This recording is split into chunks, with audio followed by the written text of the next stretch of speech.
Hey Kaiju fans, I'm Cooper, and today we're taking a look at a pair of anti-Godzilla superweapons that almost went the distance, the Heisei Mechagodzilla and Garuda.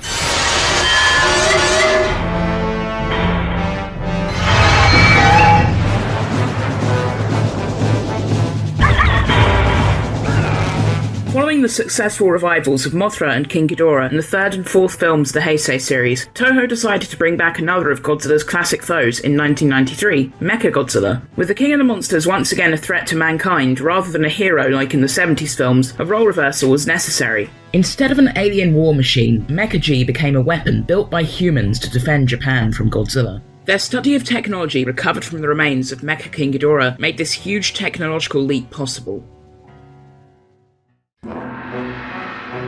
Koichi Kawakita first proposed pitting Godzilla against a mecha in the Heisei series in 1991, specifically a redesigned Mechanicon. However, problems obtaining the likeness of King Kong or Mechanicon from Turner Entertainment prevented it from becoming a reality.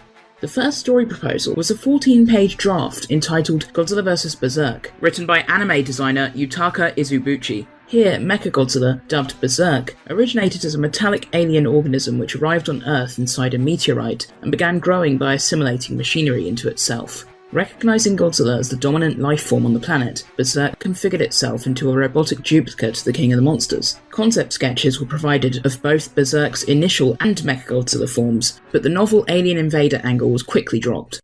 According to Kawakita, a draft entitled Godzilla vs. Mechagodzilla Metallic Battle, possibly written by Shinji Nishikawa, featured a human-built MG injecting a team of humans inside of the Big G to battle him from within, an idea inspired by the film Fantastic Voyage and recycled from Kawakita's Godzilla vs. Mechanicon proposals. Toho brought on Wataru Mimura to write a series of drafts for the looming Godzilla 5, which threw Rodan into the mix. One draft introduced a version of Mechagodzilla composed of 7 vehicles which could join together and separate, accompanied by the independent flying machine Garuda. It fought a pair of Rodans on Adenoa Island, killing the male and knocking the female into the ocean. During the final battle, the mech killed Godzilla using its G-Crusher weapon.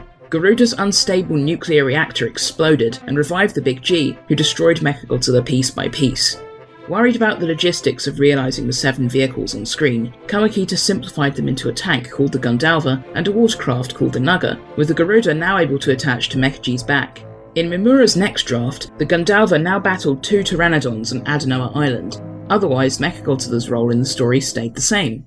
Shinji Nishikawa, Minoru Yoshida, and Hurricane Ryu Hurricane prepared concept art for Mechagodzilla. Many of their designs attempted to emulate the square, angular design of the Showa version. Noriyoshi Orai included one of Nishikawa's designs, along with his female Rodan, on the advanced poster artwork for Godzilla vs. Mechagodzilla 2. In the end, Kawakita requested Katsushi Murakami of Bandai to step in.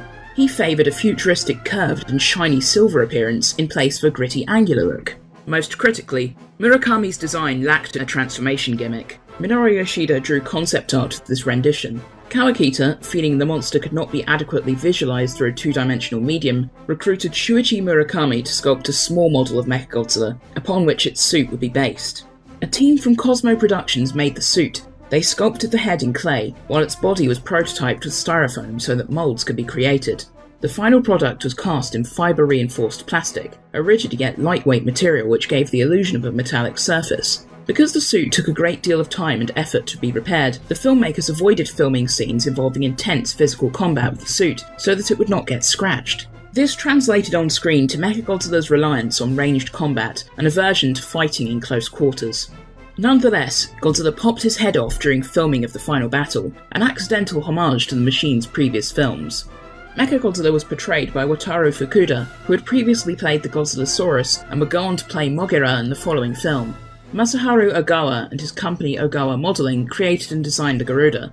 As with Mechagodzilla, small reference models were created to aid in the production of the props. They created 3 at 1:1 scale, one with its cannons extended for hangar and flying scenes, one with the ability to fold the cannons down, and a lighter one with the cannons fully folded to attach to the back of the MG suit. The 1:1 scale flying prop, which measured about 38 centimeters, was equipped with a Freon gas assembly to spray streams of gas from its jets. At least one half-scale prop was produced. A flying miniature was also used for Mechagodzilla, created by Ogawa. Two of the flying Garuda props returned in the Sanrio Puroland short Monster Planet of Godzilla, for which they were modified to become the ships Earth and Planet. Early drafts for Godzilla vs. Space Godzilla included a new second Garuda, but it evolved into the Star Falcon. Kawakita's team considered remodelling the Earth miniature again, but decided to create a new prop entirely. In 1992, the UN formed the United Nations Godzilla Countermeasures Center and its military branch G-Force to combat the threat posed to humanity by Godzilla. The first weapon completed by the organization was an aerial warcraft called the Garuda. However, its firepower was limited. A far more powerful machine was required to stand up to the King of the Monsters. A breakthrough came when the UNGCC salvaged the wreckage of Mecha King Ghidorah, a cyborg constructed in the 23rd century, and reverse-engineered its technology to build a powerful new robot in Godzilla's image. Dubbed Mechagodzilla, it was completed in 1994. Kazuma Aoki, a robotics engineer who helped build the Garuda, was assigned to be part of the mech's crew, led by Captain Takuya Sasaki. When Godzilla surfaced at Yokkaichi, Aoki was in Kyoto attending to the newly hatched Godzillasaurus at a scientific institute there, requiring a backup pilot to be assigned to the mech. Mecha-G engaged Godzilla in the countryside and seemed to have the upper hand, absorbing and redirecting his atomic breath. The robot speared Godzilla with its shock anchor cables, releasing a crippling electrical discharge into the beast. However, he managed to reverse the flow of energy, causing Mechagodzilla to short-circuit. The Kaiju knocked his mechanical double to the ground and continued on his way to Kyoto. With Mechagodzilla undergoing heavy repairs, Aoki was stripped of his position on the machine's crew and assigned to the UNGCC parking garage. In his spare time, he developed several potential modifications to the Garuda and showed them to Dr. Leo Asimov, the lead robotics professor on Mechagodzilla. Asimov concluded they would work. Aoki was promptly reassigned, while G-Force made an important discovery. The infant Godzillasaurus held by the UNGCC, named Baby Godzilla, had a secondary brain in his hip area, which controlled motor function in his lower body. No doubt Godzilla possessed this structure as well. A plan codenamed G-Crusher was drafted to use Baby to lure the Big G to the remote Ogasawara Islands. G-Force saw Miki Saigusa's psychic abilities as essential, though she was reluctant to play a part in the monster's destruction. No sooner had Baby and his caretaker Azusa Gojo taken flight than the revived Fire Rodan intercepted the canister holding them and touched down in the Makuhari Bay area, trying to break it open. Mechagodzilla sortied against the winged monster, with Aoki providing support in the Garuda. Though Rodan managed to knock Garuda out of the sky and deal some damage to Mecha-G up close, the machine's plasma grenade mortally wounded him. As Rodan fell, Godzilla surfaced from the bay to challenge his counterpart. The two behemoths fired their beam weapons at each other, which locked in mid-air and exploded. Stunned by the explosion, Mecha-G was helpless as the Big G pummeled it. Aoki managed to repair Garuda and got Godzilla off MG's back. The mech combined with Garuda, forming Super Mechagodzilla. As it kept the Monster King off balance with its expanded arsenal, Miki hesitated before targeting and firing its shock anchors into his second brain, shattering it and making him collapse to the ground. The robot attempted to finish him off by firing all of its weapons, but the onslaught made Baby Godzilla cry out to the wounded Rodan. The Pteranodon flew overhead and was shot down by MG's Mega Buster, falling on top of Godzilla. Rodan miraculously began transferring his energy into the dying Godzilla, reconstituting his brain and completely revitalizing him. The King of the Monsters stood up and started emitting intense waves of heat that melted Mechagodzilla's artificial diamond armor. It prepared for a desperate final clash, firing its Mega Buster to counter Godzilla's new red spiral uranium heat ray. The beams clashed and exploded, this time with Goji triumphant. He unleashed his heat ray at Mechagodzilla, knocking it into a building before it finally exploded. Despite the onboard AI saying otherwise, all of Mechagodzilla's crew survived unharmed. Beyond that, the robot turned up in the television series Adventure Godzilla 2, which began airing 2 months before the movie hit theatres, and Godzilla Island, where it was operated by the monster protection organisation G-Guard. The Godziban team made a puppet of it, but it hasn't turned up in the show at this time of writing. Godzilla's Mega Buster was a rainbow-coloured beam fired from its mouth, equal in power to Godzilla's atomic breath. The weapon was prone to overheating if fired for too long. It became temporarily unusable following a 10-second beam lock, but was made operational again after Mechagodzilla combined with Garuda. Mechagodzilla's eyes were armed with twin laser cannons, which it only used during its first battle against Godzilla. It lost the ability to fire from the right eye after Fire Rodan damaged it with his beak, but the cannon was restored once Mechagodzilla combined with Garuda. Mechagodzilla had 2 shock anchor harpoons loaded into its arms, which were fired into a target and used to deliver a powerful electric surge. Effective against Godzilla at first, they proved to be Mecha-G's undoing in their first battle, as the King of the Monsters managed to reverse the flow of energy into his opponent. The shock anchors were later upgraded into the more powerful G-Crusher system, which delivered a shock in excess of the original shock anchor's voltage, and was designed specifically to target and destroy Godzilla's secondary brain, requiring the psychic assistance of Miki Saigusa. It was successful in doing so, nearly allowing Mechagodzilla to kill the King of the Monsters before Rodan's intervention. Mechagodzilla fired PARALYZER missiles from 2 3-cell rocket launchers on its shoulders, each able to hold 60 missiles at a time.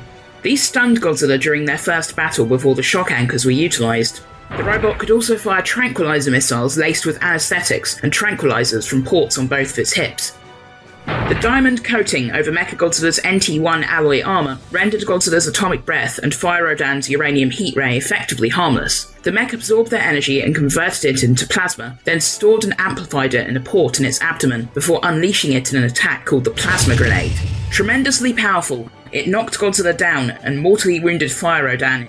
Since this weapon generated a tremendous amount of heat, it couldn't be fired continuously and had to be treated with an extremely potent coolant.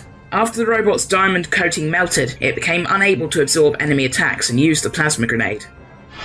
Though Mechagodzilla could fly at Mach 1, during combat it mostly used its jets to keep its distance from enemies in a maneuver known as the hover attack. Upon becoming Super MG, its flight speed can reach up to Mach 2. On its own, the Garuda's top flight speed was Mach 3. Garuda was armed only with a pair of high-power maser beam cannons, which became mounted on Super Mechagodzilla's shoulders. They were sufficient to get Fire Rodan and Godzilla's attention, but lacked the power for Garuda to survive such an encounter without Mechagodzilla's support.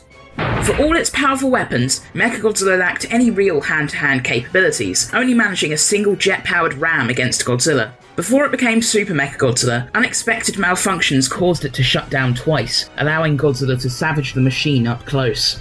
In addition, its diamond coating melted from exposure to the incredible heat given off by the Big G after he absorbed Rodan's energy, leaving it defenseless against his uranium atomic heat ray, which obliterated it in a few hits. Shinji Nishikawa's Heisei Mechagodzilla design is a rare case of a scrapped monster receiving official attention after it was abandoned, all thanks to the late Noriyoshi Orai immortalising it on the advanced poster for Godzilla vs Mechagodzilla 2. Tamashii Nations turned it into an SH Monster Arts figure in 2017 that came with the ability to split apart into the Garuda, Gundalva and Naga, and included a manga by Nishikawa documenting the process behind the design. A year later, it reached even greater heights as the base for the look of the Mechagodzilla in the movie adaptation of Ready Player One. This version of the robot jumped into the video game world immediately, appearing in 4 games from 1993, and it made quite an impression. Toho Kingdom described it as the best character in Godzilla Battle Legends, and mostly broken in Kaiju Daikasen. It had a glorified cameo in the Godzilla arcade game, possibly released a while before the movie, popping up opposite Godzilla after completion of the Versus mode, seemingly as a teaser for the then upcoming movie. In Super Godzilla, it was the second boss monster, but only in the Japanese version, being replaced with the Showa Mechagodzilla overseas. A derivative character named SMG Second takes the place of the Versus series Mechagodzilla as a boss in Godzilla Generation's Maximum Impact. An unmanned combat mech controlled by the artificial intelligence BH-3, SMG Second is a sleek machine. Capable of travel at speeds of 330 km per hour, it sports huge Gatling guns in place of hands, and the Garuda armaments, as they were, are incorporated into its shoulders. Among other appearances, the Heisei MG is playable in the Pipeworks trilogy, Godzilla Domination, and the PS4 Godzilla game. More regional differences abound. The Japanese releases of Domination and the GameCube version of Destroy All Monsters Melee replace it with Kiryu. Its stage intro and taunt in the Pipeworks games comes from a deleted scene in GVMG2, where it smashes its closed fists together before taking to the air. Mechagodzilla's artificial intelligence system is named Reiko, a reference to director Takao Okawara's first big project. Okawara spoke briefly on the reference, clarifying in a 1993 interview, "That wasn't my idea. Masaki Tezuka directed the sequence in which the name of the computer system is shown, and he is the one who came up with the idea." The Garuda's control system also has a name, Arisa, which it shares with Reiko lead actress Elisa Mizuki. The Shogakukan manga adaptation of Godzilla vs Mechagodzilla 2 expanded upon the robot's connection to Mecha King Ghidorah. After MG defeated Godzilla, MKG's old code took over. Its objective a simple one: kill Godzilla. The pilots could only watch as it gruesomely assaulted him, culminating in a near beheading. As in the movie, Rodan brought the Big G back to life. but Mecha-G put up more of a fight afterwards. Rather than a barrage of uranium heat rays, Godzilla beat it the old-fashioned way. But then, the headless, armless mech got back up, bound itself to the giant beast, and self-destructed. As the smoke cleared, it was evident the King of the Monsters had triumphed. G-Force rebuilt it in Shogakukan's Godzilla vs. Space Godzilla adaptation and sent it after Mogira, which had been stolen by Akira Yuki. He easily repelled its attack with a beam barrier, then tore it apart with Mogira's hand drills. Kodansha's manga adaptation isn't as gory as the Shogakukan version, but has its fair share of miscellaneous differences throughout. MG's upper body ejects at the end of the battle at the open field, and the lower half self-destructs, to a predictable result. Most noteworthy is that after its escort of Baby's carrier is ambushed by both Rodan and Godzilla, the robot wields a mega maser cannon against G, in what's called its mega cannon mode. The Heisei MG appears in 2 of Random House's Godzilla books. In Godzilla on Monster Island, humans try to use it to recover Mothra's egg, but the Big G sends it packing. In Godzilla vs. the Robot Monsters, it's a joint US-Japan project piloted by paraplegic hacker Michael Sullivan through the power of VR. Despite the cover, he doesn't actually fight Godzilla, but teams up with him and Mogira against Mecha King Ghidorah. Super Mechagodzilla has also featured extensively in IDW's Godzilla comics, first appearing in Kingdom of Monsters as an ultra-patriotic anti-kaiju weapon. Since then, it's been a mothballed superweapon made useful again in Gangsters and Goliaths, teamed up with Godzilla against Hedorah in Legends, and faced both Godzilla and Space Godzilla in the Half-Century War. That wraps up Wikizilla's kaiju profile on the Heisei Mechagodzilla. As always, thank you for watching.